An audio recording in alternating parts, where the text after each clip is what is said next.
Are all your friends and colleagues posting AI images? Even your sweaty neighbor John is getting more attention than ever after updating his dating profile with images of his vacation. Do you feel left out, have no idea what to do, and just want to create pictures of dogs wearing Star Wars clothes?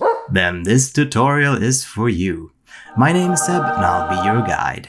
Now, one of these 6 images is real and the rest are AI made. Can you spot which one? If you dare, post the one you thought in the comments. I'll give you a second. If you stick around, I'll show you which one was the real image in the end. I'll show you how to make AI images just as good as these, and all I spent was 5 minutes. Alright, so what I'm about to show you might feel like a daunting task, but it's really easy. I'm gonna guide you through every step of the way.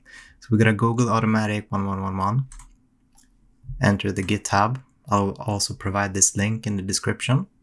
Stable Diffusion Web UI. And then you're going to scroll down and you have the installation instructions here for Windows. I'm going to start with Python. Scroll down, Windows installer, 64-bit. Download that, run it. It's super important that you check this box, add Python to path, check it, then just install.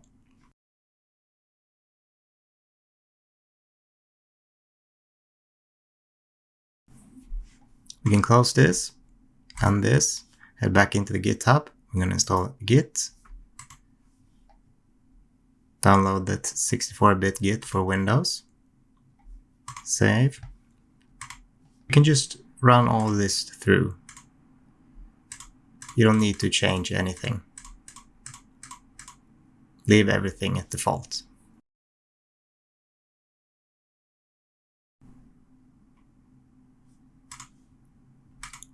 Close this, and then we're going to open command by typing cmd down here, start the command prompt, and then copy paste this git clone. That will copy the files needed to your computer. So you just copy paste that. Then you're going to go to Hugging Face and download the models for this. So I'm going to link that in the description. You can also go click this link here. Click here, official download. Now, first you need to make an account. And when you've created an account, go back to this page. Click here to access the repository.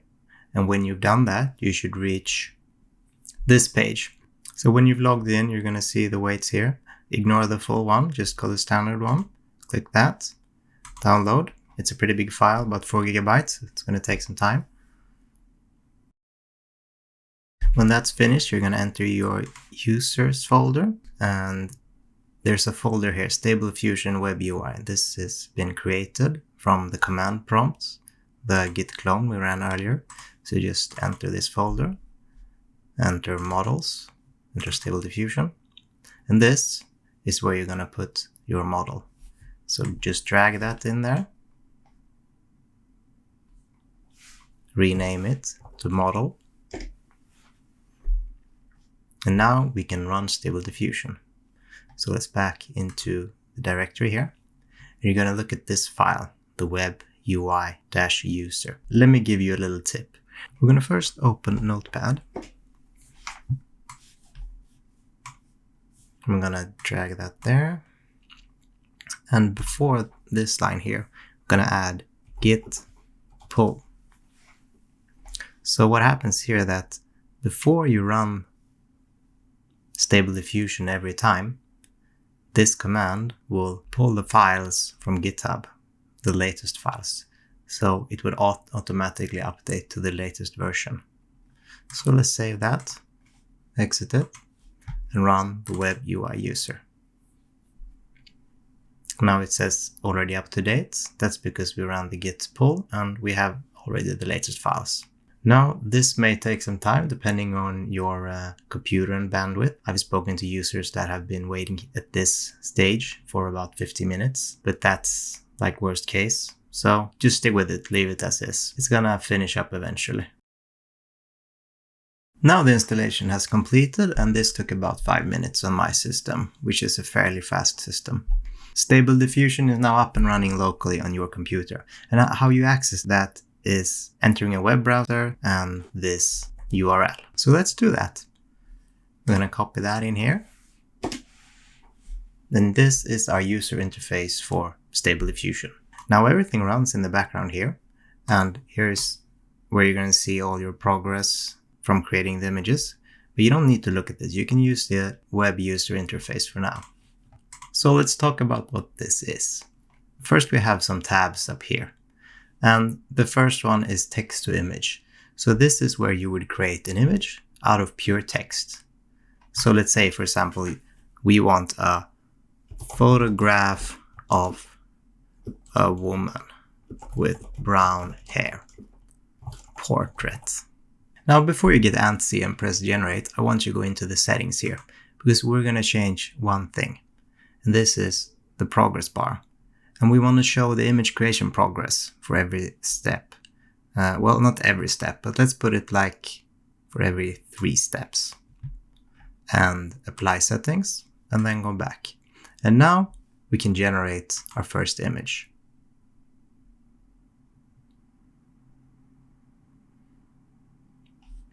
And here we have a photograph of a woman with brown hair and a portrait. Now, it isn't the best result that we can get in Stable Diffusion, but then again, we didn't do much here. So what you need to do first is work with the prompts. And what you do is you say what you want, which is first your object, and this is the photograph of a woman with brown hair. And then you could add more information, like we do here. It's a portrait. We could say photo by Irving Penn. We could add details like hyperrealism or 8K. So let's run this again and see if anything changes. And now we get a much more interesting result.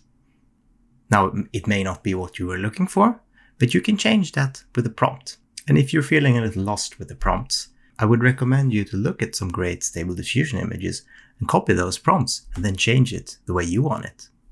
And how do you find those prompts, you may ask? Well, let's go to lexica.art. And here you have a Stable Diffusion search engine, a huge library of images where every image shows you a prompt.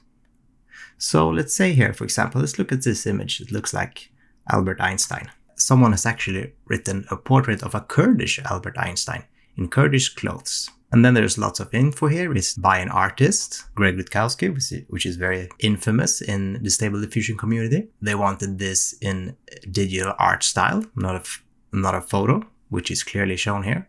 And more styles here, trending on ArtStation, Anime Arts, HD, 8K, highly detailed, etc., etc. So you could add anything you want here to try and adapt the prompt to style your image better. Now let's see if we can find anything that we can play with. Now let's copy this prompt. So let's take this prompt, go back here. Let's keep the photograph of woman with brown hair because that's what we wanted.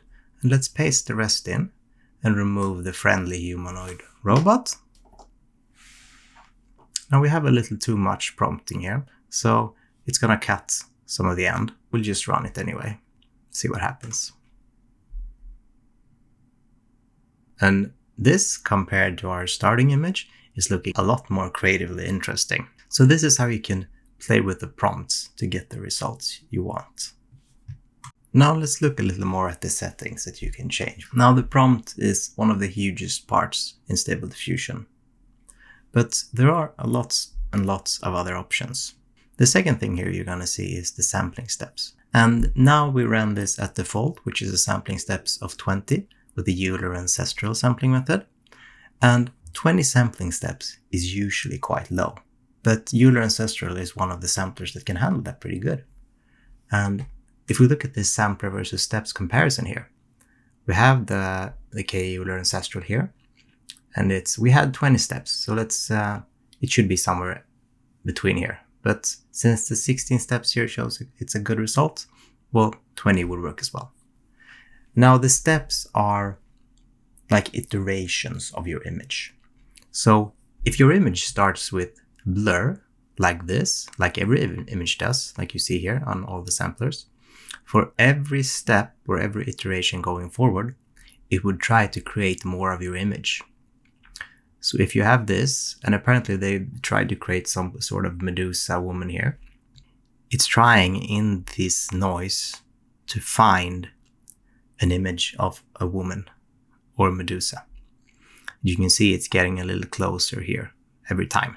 Now you would say, well, why don't I use Euler Ancestral for everything, since it seems to make images even at lower step counts? Well, you could do that, but it's a bit inconsistent with what you're getting. As you can see from the steps 8 to 16 up to 64, the image is changing, which it isn't at, well, many of the others. LMS here, or KLMS, which is one of the most widely used because it gives consistent results. Here you can see that the image stays consistent most of the way. I would recommend you to start with KLMS, but you will need to use at least 50 sampling steps. I would say a value between 50 and 70 is a good start for you if you're a beginner. Stick with 50, but play around with the other samplers as well. So we're going to take that advice. We're going to change the sampling steps here to 50. We're going to change it to LMS.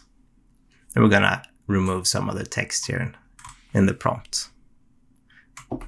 So we get down to 75 again. Now, since we changed both the prompt and the sampling steps and the sampling method, our image is going to change quite a lot. But let's run it and see what happens.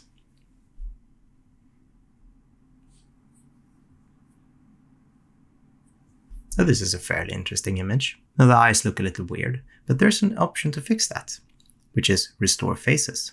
However, if you would want this image and you want it restored with this function, you can't just press this and generate again.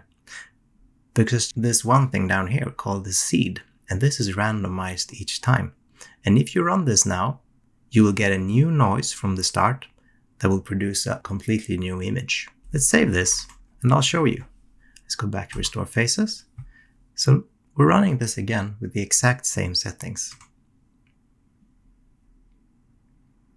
And as you can see, we're getting a different image. Now, if you want to go back to the other image, we actually have that saved in our outputs folder in the Stable Diffusion web UI.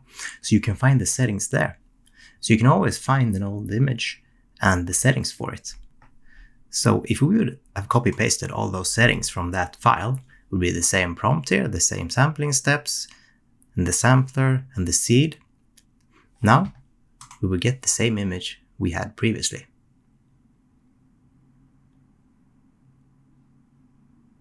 And this is super important and something you can learn much from. So let's see if restoring faces here actually does something about the eyes here.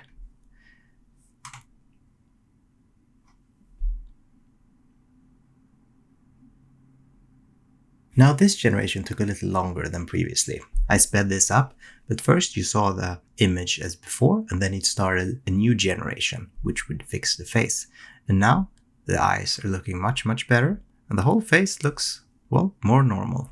Now let's look at the rest of the settings. So you have the width and the height here, and Stable Diffusion has been trained on images of 512 by 512, so you're going to get the most consistent results using this size. Now you're thinking, well, I want to go 1024 by 1024 or 1920 by 1080.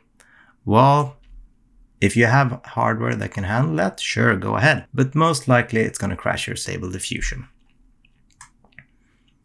So let's leave this at 512 by 512 for now. The batch count and the batch size here are how many images you want generated. So you can just up or down this. And if you create more images, you will get a grid as well. Let's look at that. But let's remove restore faces to save some time. I'm going to add this up this to 4. And we're going to generate.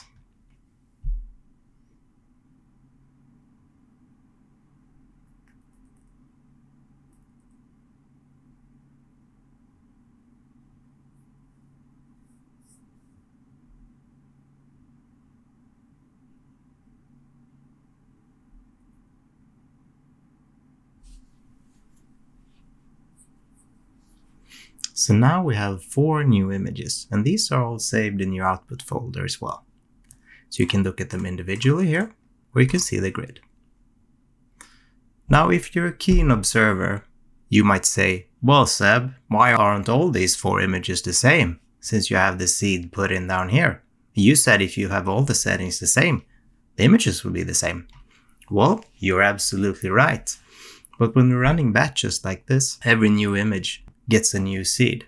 So the first image here gets this seed, but this image gets the seed after that, and this after that, and this after that. Now, if we would want all new images, we could just go back to -1 or press this, which is set to -1. If you did run a random seed, you can just press this button to reuse the old seed if you want it back.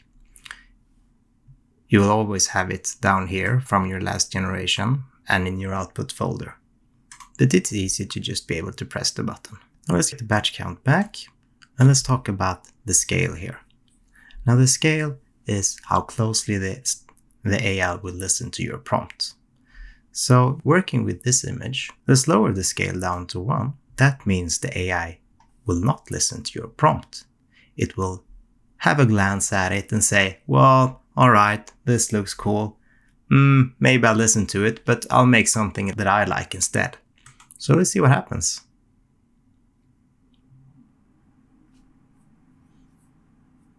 Now, we did get a woman. The hair is, well, it could be brown.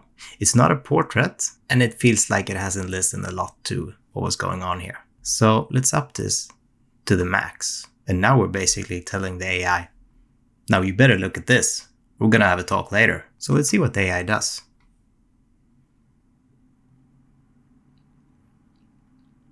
And now we have a photograph of a woman with brown hair. Art Deco style is much clearer now. It's in a portrait. Now looking at the prompt here that we copied from Lexica, you might also be saying, well, wait a minute. This woman doesn't have exotic alien features, and it's, well, probably supposed to be cyberpunk here, but it's cypherpunk background. And, well, yeah, I agree with you.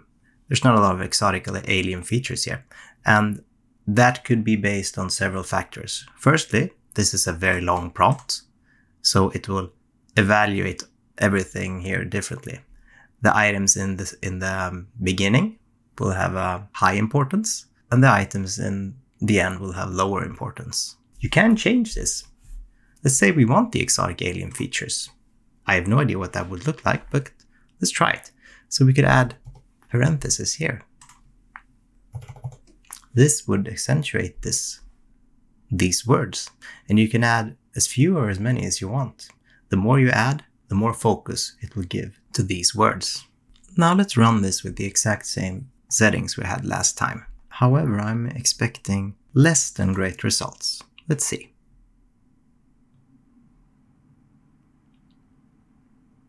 Now we started to see some exotic alien features here, but we ended up with this warped mess.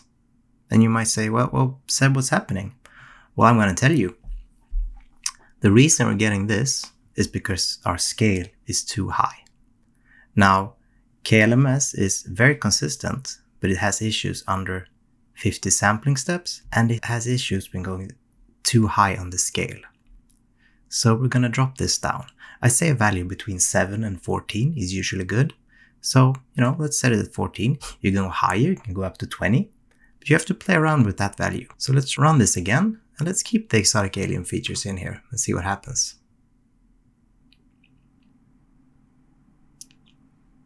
And now the AI is starting to understand what we want.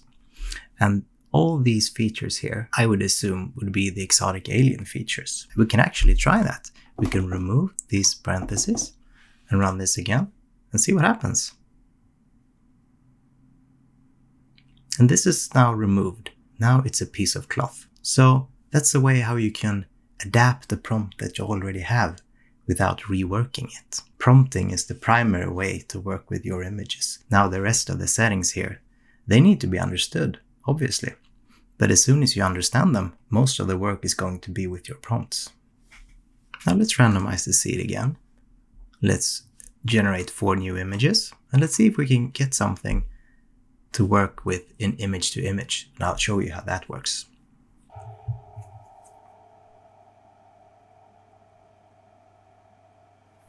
Now we have 4 completely new images, and I'm thinking that we should change one of them into a photograph. So let's take this one here, which is a little bit resemblant of the woman in Battlestar Galactica, and let's send it to image to image. Now what this is that you can use an input image to create images from. It could be a paint sketch that you have, or a more refined image like this. So let's remove everything here, because we want something new now. Let's put in photo. So I put in photo of woman with brown hair. I put ocean in background, 8K in outdoor photography.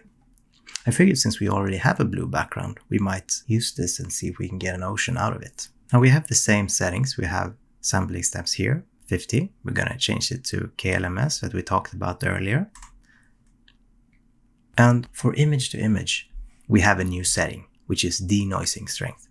And this is the most important setting that you will ever use for image to image. I've made a whole tutorial about this setting. What happens here, since you already have an image, you can't just have a full starting noise like in the images we saw previously, because then you would have nothing resembling this image. That's why you can adjust the strength here of how much you are going to make this into noise and then back into a new image. So let me show you how that works. So let's say we set this to 0. That would mean we're not denoising this at all. We're saving everything from this. And let's generate and see what happens. Now we should get the exact same image back, and we do, because we don't give Stable Diffusion any new noise to work with. Now let's set this to 1, which would break it down to nothingness and try to build it up again, which would give us problems in Stable Diffusion, because we want something that resembles this. And now we're not getting that. Now we're getting the prompt here, because we have denoised this and broken this down so much that it can't remember what this was. So, I mean, we have the photo of a woman with brown hair, ocean in background. This is all correct, but we're not getting this. So this is where you need to play with the denoising strength. And I would say the more you want to move away from your image, the higher this setting would be. And the more you want to keep this, the lower it would be. So let's say that we want to start up here, because we want to change a fair amount. We want to change the art style and everything, but we don't want to change her position or her angle. Let's generate and see if we're going too far away from the image or staying true to it.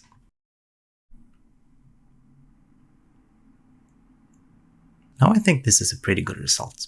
We have the ocean in the background here, we have a beautiful sky, and we have a woman with brown hair. Now it's not as resemblant as the original image, but the angle is correct. This object here has been a hat, which looks fairly decent. Now let's say that you feel that your image here didn't resemble this one as much. Then you can put the strength down, say 0.35, and you should be even closer to your input image. And we're much, much closer, but we're also further away from the prompt. So that's why you need to play with this, see what you want. A way when working with image to image is you can start high, and when you're reaching what you want with your image, you can lower the strength. Let's try 0.5 and see where that gets us. Now the face is very close to our original image, but the background is not. Let's see if we can work with that. Let's say you have this and you want to play with it. You want to change the background because you're super happy with this. You don't want to change this. If you would run it again and have the seed randomized or change the strength, you would get a new iteration. So what we can do is we can send this to Inpaint. So let's send this to Inpaint. Now, and it's this tab here. Now, what this is you can actually mask out a part of your image and change only that part. So you can change the size of your brush here, and then you can paint either what you want to save or what you want to remove. So let's paint here. Let's say we want to save this. We want to save the woman as much as possible. Now this doesn't need to be perfect, but as close as possible will always help you. Now let's change the prompt to what we want, because since we're saving the woman now, we want ocean here in the background. And if we keep the prompt, then we're gonna get a photo of a woman with brown hair and the ocean in the parts where we only want the ocean. So let's put photo of ocean in background. And if we leave the setting as is, it's gonna try and make the ocean here, and we don't want that.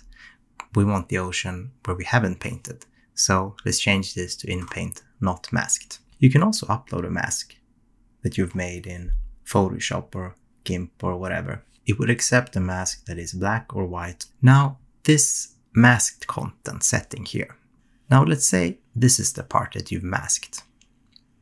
Now, this setting decides what should be filled before Stable Diffusion starts creating your new prompt. 90% of the time, you're gonna want original or latent noise. And that's kind of depending on what you had in the image before. Now, since they've masked here, which should be here in the original, if they would want to add something that's already white and gray, like the mountain here and some parts of green, that would work perfectly. But if they would want something that's completely different, I would recommend working with latent noise. Now, latent noise can produce issues where it doesn't blend properly into the background. Original is better at that. Now, I wouldn't recommend you working with latent nothing or fill for now. You can play around with them, but you're probably going to get inconsistent results. So let's keep original for now, and we have the same sampling steps, sampling method, sizes as before. And like in our image to image, there's a denoising strength here. The more you up this, the more it will change. But since we're not saving much of the ocean here, we can change a lot of this image. So let's up this and see what happens.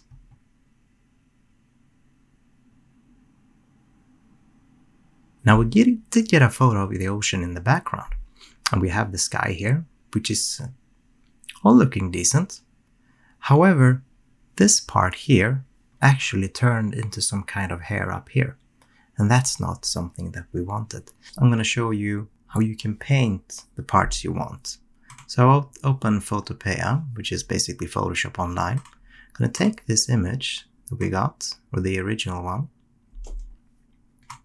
put that back, put that in there, and then we're going to paint. And we're going to paint with blue.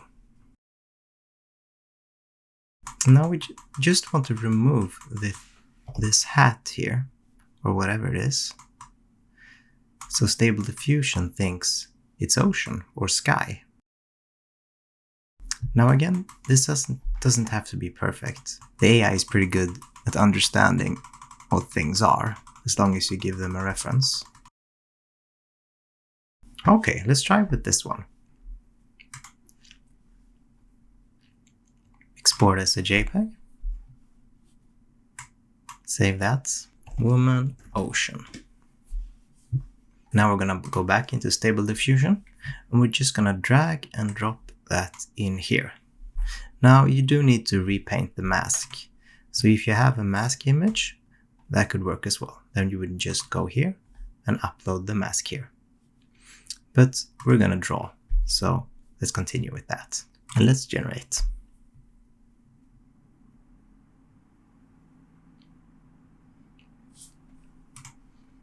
And now we're getting much closer to the result that we're looking for.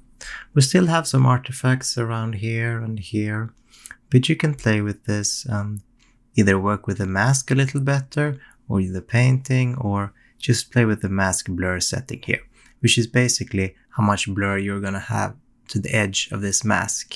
Now what you can do is you can just take this and keep working from this.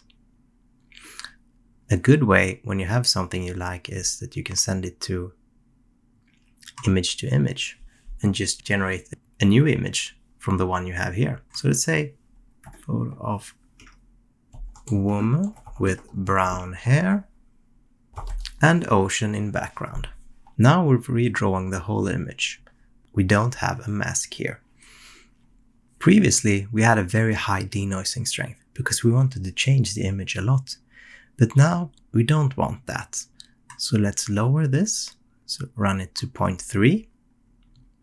And let's generate and see what we get. And this is starting to look much better. The artifacts are starting to remove around the face.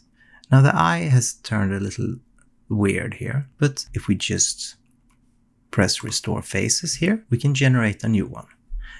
Just remember that if you want this exact face, you need to save the seed and input it here again. We're just gonna run with a random seed this time. Let's generate.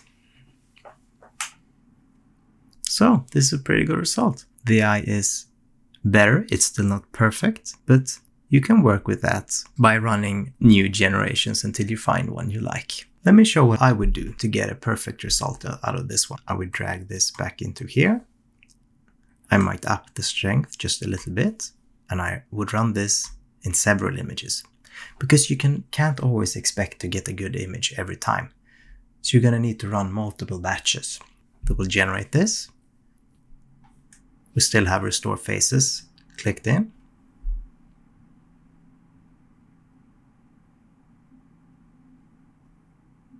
Now this one's pretty close to original. I think this is the best one. Now the eye looks completely normal. So does the mouth. So let's just send this to extras. Now let's talk upscalers. Here you can enlarge your image, and you do that with something called an upscaler. And you have a couple of options here. I would recommend going with Swin IR, which is my favorite. LDSR gives good results as well, but takes a lot longer time. The ControlNet variations give good anime results. ESR GAN is not bad, but let me show you some comparisons. We're going to look at BSR GAN, ESR GAN, and Swin IR. So the first image here is BSR GAN, and the next one is ESR GAN. You can see it definitely improving. So this is totally color bleeding all over the place. So here you have more details. It's much more crisp, and in Swin IR, it takes it even further. This is my recommendation. So let's pick that. Let's blow it up to 4 times the size and press generate. And here we have our final image. And this is now 2048 by 2048. And there you have it. How to work with Stable Diffusion from start to finish. We have installed Stable Diffusion. We have spoken about text to image, image to image, Inpainting, and extras. Now there are more advanced features like textual inversion, dream booth, and animation in Stable Diffusion. If you want to learn more about that, you can check out my other tutorials on my channel. But for now, I hope you've learned something, and I hope you have fun while creating your very own AI art. So good luck and have fun. Now I almost forgot. We had these 6 images at the start, and one of them was real, and the rest were AI images. I'm not sure which one you guessed, but if you did and put it in the comments, I applaud you for your braveness, and it was actually number 4. So from number 4, I created all the other generations.